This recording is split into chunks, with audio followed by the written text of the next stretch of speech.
Hello बच्चों, let's see the question. Mass of the wedge shown in the figure is m equals to 4 kg and that of the block is m equals to 1 kg. Horizontal surface beneath the wedge is smooth while the coefficient of friction between vertical surface of the wedge and the block is equals to mu equals to 0.1. Taking g equals to 9.8 meter per second square and assuming pulleys to be massless and frictionless, calculate the maximum possible value of force in newtons up to which the block will remain stationary relative to the wedge. हमको यहाँ पर एक block दिया हुआ है, एक veg दिया हुआ है. जो ब्लॉक इससे पुलिस से कनेक्टेड है, जो मासलेस है, और हम इसको इस डायरेक्शन में हम इस पर फोर्स लगा रहे हैं. तो हमको वो मैक्सिमम वैल्यू ऑफ फोर्स निकालना है जब ये जो है ब्लॉक वेज के रिलेशन में या इसके फ्रेम ऑफ रेफरेंस से क्या रहे, ये स्टेशनरी रहे. तो हमको वो निकालना है.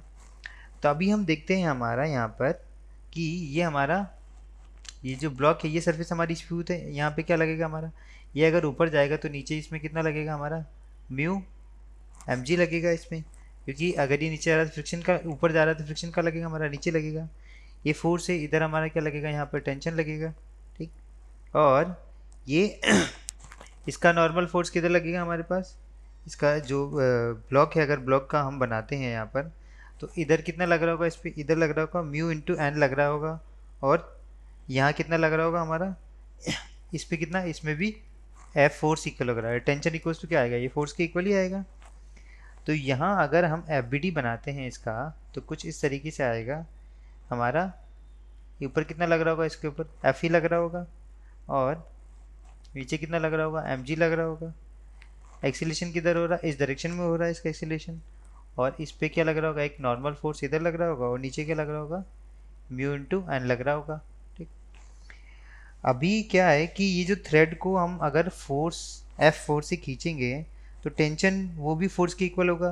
तो ये टेंशन किसकी तरह एक्ट करेगा, ब्लॉक पर वर्टिकली अपवर्ड.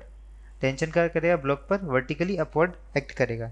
इस तरीके से एक्ट करेगा यहाँ पर, सॉरी यहाँ का एक्ट करेगा उल्टा, इस तरीके से एक्ट करेगा यहाँ पर. तो इसकी टेंडेंसी होगी ताकि ये स्लिप कर सके along the vertical surface of the ways. तो फ्रिक्शन वो कहाँ लगेगा, फ्रिक्शन हमारा डाउनवर्ड लगेगा यहाँ पर. तो ये हॉरिजॉन्टल फोर्स एक्टिंग कर रहा है सिस्टम पर, वेज और ब्लॉक पर, वो क्या है, एफ है. तो सिस्टम किसके साथ हॉरिजॉन्टली राइटवर्ड मूव करेगा, तो एक्सीलरेशन किस साइड होगा, इसका राइट साइड मूव करेगा. और ब्लॉक स्टेशनरी रहेगा रिलेटिव टू द वेज. तो एक्सीलरेशन जो ब्लॉक और वेज का हो जाएगा वो आइडेंटिकल होगा. तो यहाँ क्या होगा, acceleration of the block and wedge is identical. क्या होगा वो हमारा यहाँ से आइडेंटिकल होगा. तो वो जो एक्सीलरेशन आ जाएगा, फोर्स अपन मास होता है फोर्स, अब टोटल मास कितना हो गया, capital M upon small m आ गया यहाँ से. तो ये हम एफ बी डी इसका बना चुके हैं यहाँ पर. जो मैक्सिमम वैल्यू ऑफ फोर्स है किसको कॉरेस्पॉन्ड करेगी, वो लिमिटिंग फ्रिक्शन को. मैक्सिमम वैल्यू ऑफ फोर्स किसको कॉरेस्पॉन्ड करेगी, हमारे लिमिटिंग फ्रिक्शन को वो कॉरेस्पॉन्ड करेगी यहाँ से. अभी हम देखते हैं for horizontal force on the block. अच्छा हाँ, इस पर कितना लग रहा होगा, यहाँ से इधर से एम जी लग रहा होगा, और ऊपर क्या लग रहा होगा, इसके ऊपर नॉर्मल फोर्स लग रहा होगा. तो for horizontal force on the block, for horizontal force on the block, जो नॉर्मल कितना लगेगा हमारा, मास इंटू एक्सीलरेशन लगेगा. तो नॉर्मल हमारा मास, एक्सीलरेशन कितना हो जाएगा, एफ एम अपॉन कितना हो गया है, एम प्लस स्मॉल एम हो गया. यहाँ पे इसको क्या लिख सकता हूँ, एन अपॉन ये, इसकी वैल्यू 4 है, इसकी वैल्यू कितनी है 5 है, और इसकी वैल्यू 1 है. कितना आ गया, एफ बाई 5 आ गया यहाँ से. ठीक है. कैपिटल एम हमारा 4 के जी है, स्मॉल एम हमारा कितना है 1 के जी है. तो यहाँ से कितना आ गया, एन की वैल्यू एफ बाई 5 आ गई.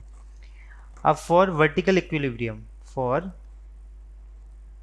वर्टिकल इक्विलिब्रियम, वर्टिकल इक्विलिब्रियम के लिए क्या होगा, किसके ऊपर, ऑफ ब्लॉक. उसके लिए क्या होगा, फोर्स इक्वल्स टू कितना हो जाएगा, म्यू एन, फोर्स कितना हो जाएगा, mu N upon mu N plus m g आ गया, mu N plus m g आ गया।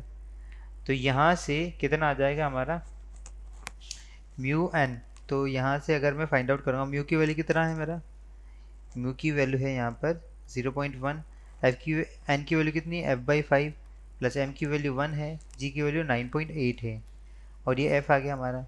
तो यहाँ से अगर सॉल्व करता हूँ तो एफ की वैल्यू मेरी निकल के आएगी अप्रोक्सीमेट कितना निकल के आएगी 10 न्यूटन। कितना निकल के आएगी 10 न्यूटन। तो हमारा जो ये मैक्सिमम फोर्स है वो क्या हो गया हमारा यहाँ पर 10 न्यूटन हो गया। तो ये हमारा क्या है फाइनल आंसर है। I hope you understood it well. Best of luck.